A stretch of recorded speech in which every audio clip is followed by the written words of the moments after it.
who are cancer specialists and immunologists working in cancer. One formerly from Sloan Kettering, who worked under the great immunologist, Dr. Good. And these are people that he could see locally. So at least he could have a board-certified cancer expert working with him. Then I have a protocol. The protocol is in the Complete Encyclopedia of Natural Healing. You can give him that protocol that will help rebuild his immune system, and with the protocol done in stages, and it should be supervised, and you can speak with a Luann Panesi. I'll try to get you Luann's phone number, and so she at least can help, because she was for 35 years now an oncology nurse, and so she specialized, but now she's holistic. And so she could help guide him through the process, because there are times when you have to build the immune system, but at the same time help the body fight the cancer without the liver shutting down, the kidney shutting down, because it's when the liver and kidney are so toxic from the chemotherapy that you die in effect from the secondary effect of the chemotherapy and the radiation. So I was actually sorry to cut you off, but I was actually watching this video you had on YouTube when you was in the Bahamas with the yes, Dr. Lawrence Burton. Correct. So I wouldn't go there yet. There are stages. There are 3 stages that I would say you're first and foremost for the next 30 days. You want an intensive therapy that would be able to help him stabilize his organ system. The second, make sure that he's getting the nutrition he needs, because the nutrition they give you in hospice is terrible. It's nothing more than... The thing is, he's at home. They have him at the house. He's not even in a rehab. Well, that makes it even easier to help him. All right? And then after he is strong enough to be moved, then there will be 3 centers in succession I would take him to, each one helping with the specific type of colorectal cancer he has. All right? Now you can call Luann Panesi at 631 504 6198. Give me 1 second. 631-504 6198. Okay? Okay, thank you. All the best to you, Tim, and to your father-in-law. I'm Gary Null. I'll be happy to take your calls. If I can help you, that's what I'm here for. Give a call at 888-873-4643. Now I'm going to give a short commentary. I had on a very wonderful human being, a very spiritual person, a very progressive person, a true progressive person earlier this week, Dr. Michael Lerner. And then I had on, and if you've gone to our archives, you've already heard the interview I did with Professor Thurman. But if you didn't, it will be played live, or it will be played noon to 1 on Tuesday when I'm in Albany. But it's on our archives now. Both came to the decision they believe that Barack Obama is a victim of the power politics and the pressure from special interest groups in Washington.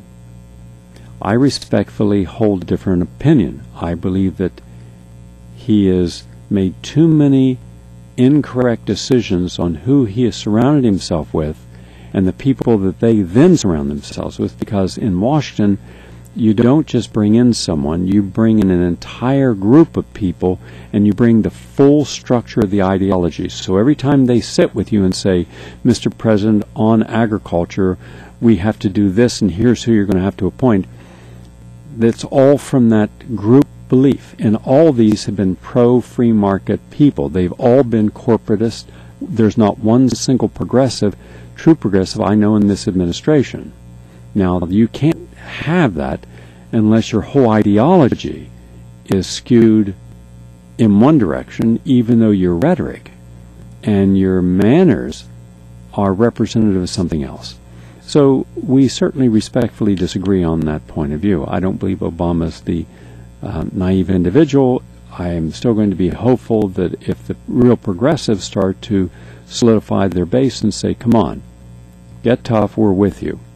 Here's what Jeff Cohen has to say from commondreams.org. Quote, no matter what the facts are, some liberal activists and leaders persist in seeing President Obama as a principled progressive reformer who lives and breathes the campaign rhetoric about change you can believe in. When he compromises, it's not Obama's fault, it's the opposition. Retreat is never a sellout, but a shrewd tactic, part of some secret long-range strategy for triumphant reform. Look, he's been in the White House 8 months. It's time for activists to take a harder look at Obama and more assertive posture towards him. Because if Obama believes it's okay to pass health care reform that subsidizes insurance firms without a robust public option, and he dispatches still more troops to Afghanistan, it could demobilize progressive activists while emboldening the Teabag and Beck crowd to bring the GOP back from the dead in low-turnout congressional elections next year.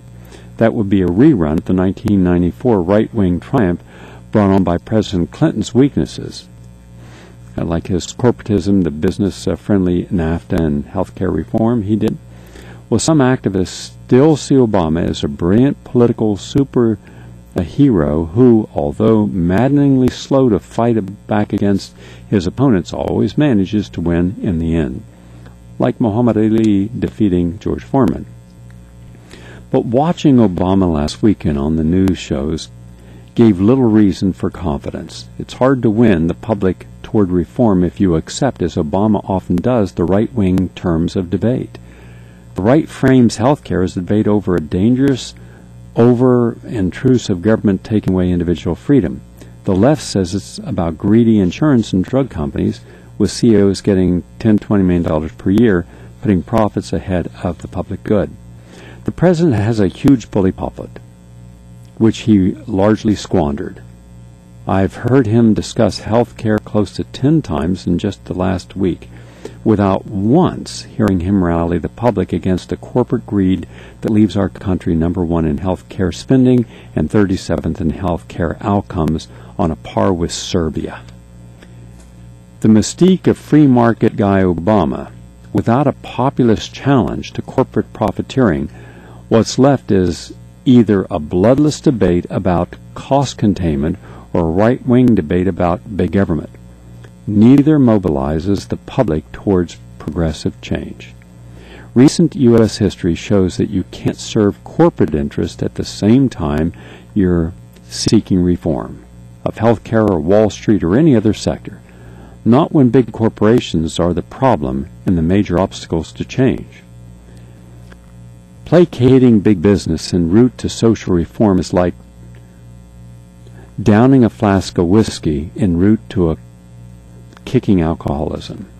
Yet there was the Obama White House this summer entering into secret deals with the pharmaceutical lobby to protect the industry's outsized profits. If Obama is radical about anything, it's about not rocking corporate boats. That's why he received more Wall Street funding than any candidate in history, and why, before he was a front runner in early 2007, he was raising more money from the biggest Wall Street banks than even Hillary Clinton or Rudy Giuliani.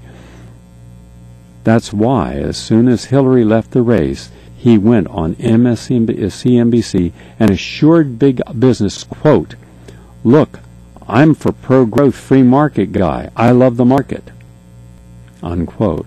That's why he declared in the New York Times last March that his economic policies were absolutely not socialist, but rather, quote, entirely consistent with free market principles. That's why during 2008 he, quote, "I love the market and I am not a populist." President Franklin Roosevelt showed in the 1930s that major reform is possible if a populist upsurge of ordinary people is mobilized to overcome the entrenched opposition of business interest, derided by FDR as the economic royalist. The problem today is that Obama doesn't seem to have a populist bone in his body. A smart guy, he should know that it's absurd in an era when a shrinking number of ever larger corporations dominates Congress and regulations as they deform markets